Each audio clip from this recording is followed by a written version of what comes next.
See, I'm not going to see a color change this time because all the liquid's pretty clear. I didn't put any biostims in there. Straight fertilizer, triplet, and acetyloprin. It's as white as it gets. All right, this lawn is a fairly new one. This is my second round here. Sprayed down aerate and put down prodiamine back in March. The aerate was a couple of weeks ago, about a month ago I want to say now, that we did the aerate. And we're here today to do the second round, which, believe it or not, this time everything's about the same with two differences that I think are pretty interesting. First thing being, we're spraying 2800, but a different blend of it. Green Gate, or Gateway Green, I think it's called. And this will be my first time working with it to see how it does. So, got some pretty lucky customers here who are going to be able to see how this stuff will change the color and vigor of their turf.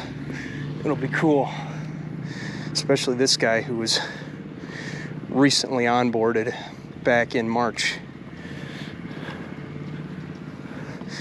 By the way, by the look of things, we still have a long way to go, I can tell you that much. I can tell you that much right now. But on the positive side, lots of improvements.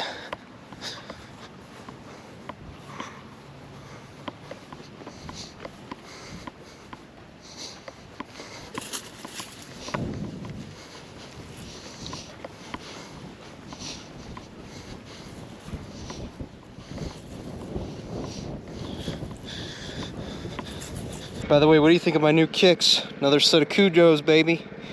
These are their spray boots. I gotta say, I really like them.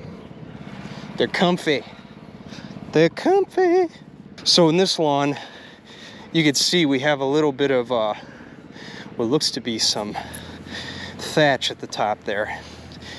Everybody always asks me, should I rent a dethatcher and tear that up? Unpopular opinion, I say no to that. And the reason for that is because, well, we have products that we spray out in our program. Now remember, this lawn is new. It hasn't had this round yet. But we have products in our program that actually help break the thatch down and put it back into the ground where it can be utilized as a food source. And in my opinion, that's a better way to go than ripping it up and hauling it to the dump. Now, once we get to the summer portion of my round, you'll hear more about that. But for now, some liquid nitrogen and a little bit of season-long grub control and broadleaf weed control. The way it was intended to be. Oh yeah. Now, I know there's a lot of people watching this right now going, you know, why don't you just swing out wider and do a full pass on the boulevard? I could, and you would be right. But I don't know. I just find to get much better coverage when I do it in thin passes like this. So this is how I'm going to do it.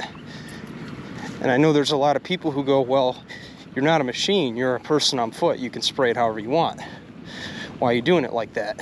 Well, I'm keeping it simple. If it's a small area, like you'll see in a second, I have a way of spraying those too. So we'll go through that together here. No, this does not stain the sidewalk. 700 does though, you gotta be careful with that. We'll be spraying that at round 3. But I gotta say, everybody who does ask me about how to actually prevent iron stains, one way to do it is seal coating. my other account across the street that I have over there, we're not going to be doing that one today because they're on the basic plan. And I have a little something different I do for my basic plan because they don't get the summer care that my comprehensive people get. Their driveway is seal coated. And that was nice because when I was spraying 700, like I said, one issue we'd run into is that it would, you know, I still need to figure this out. This is so frustrating. These damn kinks. That's right, I said it. It's a damn kink. Now, as far as overlap goes, I don't think this is something I talked about in the last video. But the way I do it is I throw back to my footprints. Most people would throw back to the edge of their spray pattern, but I calibrate to do it this way because you just get better coverage that way. And it's nice because while it takes a little longer, it's a good way to avoid striping because you're throwing to the middle of the previous pass, not the edge. So it ensures better coverage. So that's how I do it. About 8 feet wide on both sides with 50% overlap on each pass. Now, some of you might be like, how do you know how to gauge that on a lawn like this? Well, what's interesting about this lawn is I mowed this one last week I mowed it. Interestingly enough, he messaged me after that saying, I don't need you to mow it anymore. So I guess we can consider that a one-time cut. I'm sure all my mowing guys know how that is. But my mower deck is 54 inches, so a little over 4 feet on each side. So whenever I stripe the lawn, I just spray in the same direction as the stripes. So it makes my job a lot easier. Or if I don't have any stripes in the lawn, I use the sidewalk. I start on one of the breakers in between the concrete portions, and I know they're a little over 4 feet on each side, so I'll go this way, and then I'll come down spraying 4 feet, overlapping by 50%. That's how I do it when I don't have stripes in the lawn. But is that a foolproof way to do it? Not quite, but it works for me, and my properties look good, and haven't had any problems doing it that way, so I'm going to continue to do it that way. Let me know what you think about that in the comments below. You know, I've also had some properties where I've had to spray 16 feet wide. Well, I didn't have to, but I decided to because it was a big property. And I was like, you know what? I'm going to try and eliminate some time by doing it that way. I don't recommend doing that. I recommend keeping your passes narrow. That's my conclusion. Again, you do what you got to do. But this is what I'm going to do. And it works really well. Oh, yeah.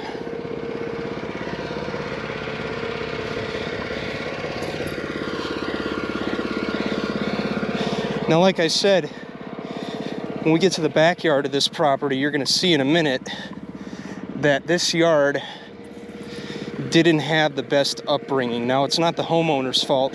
He kind of bought into it. Not into anything, really, but he bought the home right after the lawn was planted. And they didn't give him the right instructions to make sure that it established. And because of that, this lawn has a lot of problems that we probably could have avoided if the upbringing process was ideal. For instance, see these right here? This is quackgrass here. Put my gloves on and I'll show you since I'm spraying 2,4-D. That right there is quackgrass. See the oracles right there that are kind of hugging around the stem there? Yeah. It's quackgrass. It's a cool season perennial. There are very few herbicides I know of on the market at the moment. We'll have to make an updated video on this. But one of two ways to get rid of it is to be over religious with mowing and keep cutting its head off until it eventually surrenders and slows down. Or if you have it in spots intermittently throughout the lawn, not like this. This will require a selective herbicide for sure because it's everywhere. But if you had like a spot here and a spot there, one way you could do it is to, what do you call it? You could spray glyphosate 2 or 3 times, kill it off, and then reseed those areas when it's all done. So this is a big property. I will say that right now. About 11,000 square feet we're sitting on here. And because of that, and the way this property is shaped, I actually do have to surrender and move the truck. You guys remember from my last vlog, I'm very religious about not moving the truck if I can, because moving the truck is more time, right? Now, depending on the property, you obviously got a budget for that. And I did. And given the nature of this property, just gonna have to move the truck.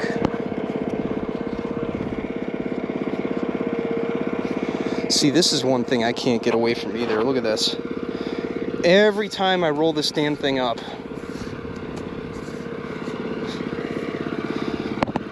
I always get a tangle or a twist in this hose.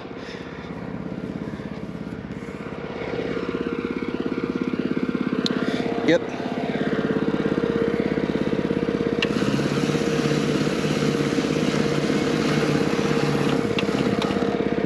I know some people might be going too, Jake, why do you have rust on your truck?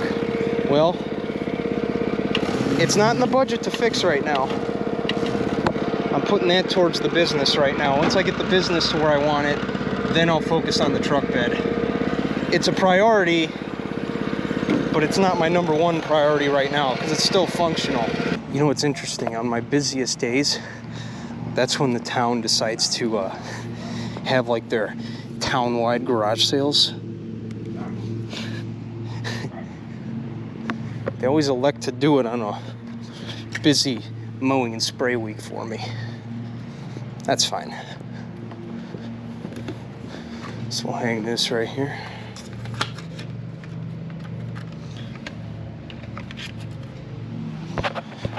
Make our way to the back. All right, moved over to the back now. I'm gonna go ahead and spray back here. So this area, I'm telling you, as I talked about before, this is your typical occupancy certificate. They sodded the front, and then to a certain point they seeded in the back. Now why they did it this way, I don't know, but it's really, really bad. Look at it. The upbringing process on this just wasn't what it could have been. So we got that to contend with. This is the seeded portion, and it is as bad as it gets here in Northwest Indiana. Now I have a lot of friends who work in different parts of the north here, and this is a big thing we see all the time. Like every time I take on a new property, they're always like, what program can you give me to fix this? And it kind of goes back to a video I made back in March where I talked about lawn miracles and how they don't exist. You know, kind of like fitness miracles. It takes a long time to get in really good shape and do things the right way. It's the same with your lawn. In our case, just like fitness, it's not time, it's also money. It's a lot more money you have to spend than just a 6 or even 8-step program in some cases to get this fixed. And I talked about that with the homeowner here, and we settled on a plan to get this lawn aerated and overseeded in the fall because it really needs it bad. And the biggest thing I'm gonna do for it now, so I don't have to change my program too much, is we're just gonna focus on the watering schedule and the feeding and the mowing, the cultural practices. Kind of like in my video, what makes a lawn great Those three things, when done correctly in tandem, are what make a lawn great. And that's what we're going to focus on here. Now, is it going to be lawn of the month by the end of the year? Absolutely not. Far from it.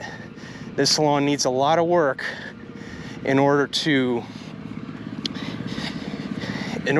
progress, let alone look that good. And I've since communicated that with the homeowner so he knows, because one thing I feel that a lot of spray companies get wrong is they always try to sell some like magic potion, if you will, that's supposed to fix it within a year. But that can't be any further from the truth. It's going to take a lot longer than a year in some cases. So, patience and persistence, that's going to be key in this whole thing. I gotta say, these spray boots are really coming in clutch here. I don't think it'll be very hard to get this lawn into shape though. I really don't. I know it won't be that hard. It's gonna take some time and a lot of patience and collaboration between me and the homeowner. But if you guys remember my uncle's lawn, which I'll put a picture up of here, back from like 2019, and here's a picture of what it looks like today. It just goes to show what patience and hard work can do. It pays off. So I could definitely see that happening here. It's gonna take some time. I think we're off to a good start. Once we get to fall, overseed this bad boy, water it daily, keep it wet, and then next year water it deep and frequent. I think we'll be fine. This video is brought to you guys by the fine folks at Horizon 360. Guys, if you own or operate a small business and you want to take it to the next level and cut down on the chaos, this is the CRM for you. Horizon 360 handles everything from customer acquisition to customer retention. You have the ability to send out mass emails to your clients and new prospects. You have the ability to do estimates on the spot and get back to your clients right away. You have the ability to do online payment processing, keep track of your financial data, dispatch your crews, get some data on the money that's coming in, the money that's going out, budgets in your business, if you will. You could use that data to make smart decisions to pivot your business moving forward so you could be more profitable and more successful. If you want to check it out, they have their basic plan for free that gives you all the core essentials you need to cut down the chaos in your small business. If you want something a little more live, a little more top tier, use code H360JTLK at checkout to get 3 months free any of those 2 upper tiered plans that give you the live tracking and all that fun stuff to help pivot your business further going forward. Horizon 360, thank you so much for sponsoring this video. Let's get back to it. All right, we're about 8 properties in, 6:30. So that remind you of freaks. Anyway, this one is a quickie. I like to call it a quickie. It's literally just the front and side. I don't even do the back for this one. I got my reasons. They got their reasons for that. I respect it. So anyways, yeah, long story short, I just do the front. I gotta say, these little side boulevards over here, these are my favorite, because I just do this. Get a little back there.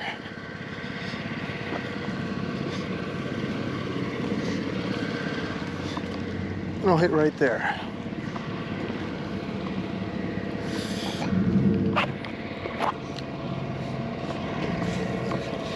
And I'll hit the front. Do my trim pass. Yeah, I don't know about you guys, but I'm seeing a lot of chickweed popping up. Lots of chickweed, Poa annua, that's expected. But if my customers want treatment for that, they got to pay for it. It's not in the program, because not every lawn has Poa. But it doesn't matter how perfect one of my yards are. at least one of them has a dandelion. At least all of them have a dandelion problem, whether it's one dandelion or 100. So that's why I only spray certain lawns with my.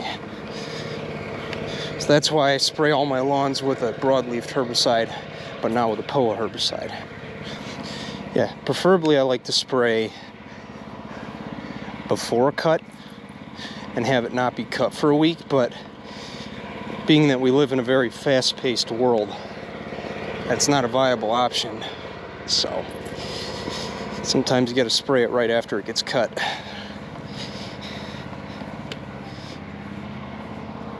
And sometimes, you got to do it when you can do it. In my case, I can only get out at the beginning and end of the week, because in the middle of the week, it's when we go out and do our mowing. And because a lot of our lawns look like this, they get pretty deep this time of year. So sometimes we'll lose a day of spray because we have to spend an extra day mowing. It's not always my favorite thing, but it has to be done sometimes, at least until I can delegate it. So you guys will have to subscribe to see how that turns out. But yeah, that should be good. By the way, because of my 50% overlap, it does take a little longer, but I don't know, I just like it better. I feel like I'm getting better coverage this way. Like I'm doubling up on it. Not to the point where I'm burning it, right? But it's 99% more likely to be consistent because I'm able to overlap onto the previous pass a little more, which is nice because you avoid streaking or striping. And that's my objective when I do this. So being able to do this at night, being able to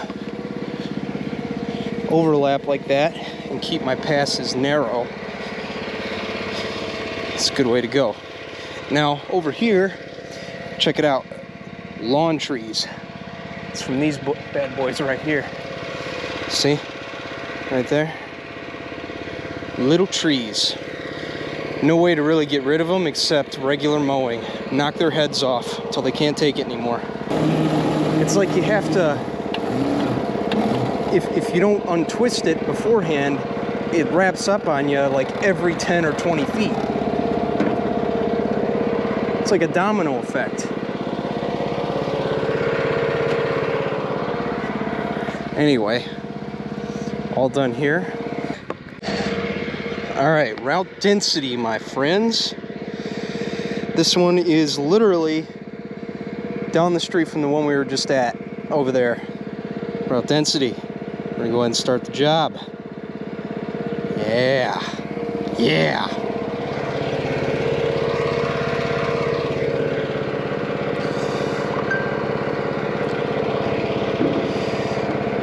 I actually used to have the one across the street, but the owner has moved and they decided to go a different direction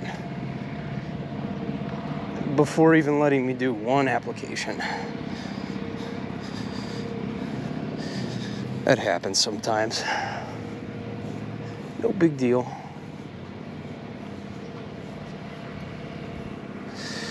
You guys will remember in the first video where I tried to pull the hose out like this. So, as I mentioned, I kind of like to park by the boulevards. That's just my preference. Yeah, I'm gonna have to concede and walk back to the truck and pull a little more, not a big deal. But I like to park by the boulevards because then that way I can, what do you call it? It just makes sense. I pull the hose over there, spray the front, spray the side up to the very edge of the house, right? Spray back toward the pump. Then my second go around, I pull the hose back here all the way to the furthest left corner, and then I'm able to do the back that way. It literally makes for an in and out operation. It's super convenient, super quick. It's just the hose management that gets you when you do it this way, because when you pull more hose to the front, you got to pull more like this. Comment below, all my pro friends, how do you do it? I typically like to park by the side yards. I don't know, that's just my thing. That's what works for me. But if you have a more efficient way down below, comment, let's talk about it. That's always fun. This one's a little wet. Well, I was kind of debating even working today because it rained all morning. But since I'm on foot with the skid, why not? No harm can be done. No more rain's coming, so we'll do it on foot.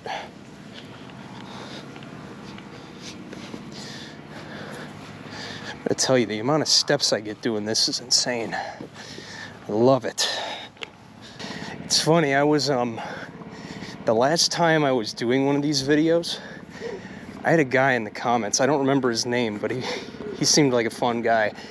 He was relating to a lot of my struggles pulling hose on properties.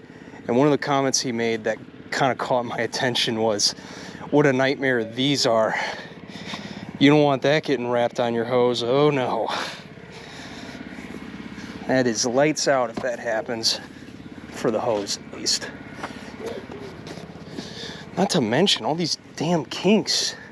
I swear to God, you know, pulling hose really is a two-man operation if you ask me. I know, because when I was being trained, the guy who trained me, it was nice having him there, because while I was walking the property, I would pull the hose out as far as possible. And then once I get back to the truck, as I work my way closer to the truck and knock out sections, he'd be standing by the reel, just rolling it up as I go. You're kidding me. You know, I love this thing, but I can't. Jeez, like, look at this, 5 kinks.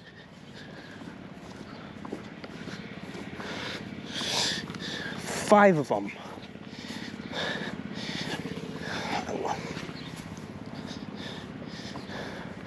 No, and I am not bringing the wand over there just to spin them out. Forget that.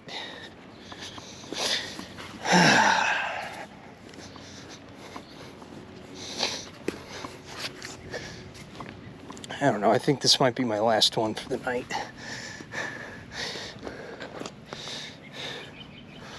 All right. There we go.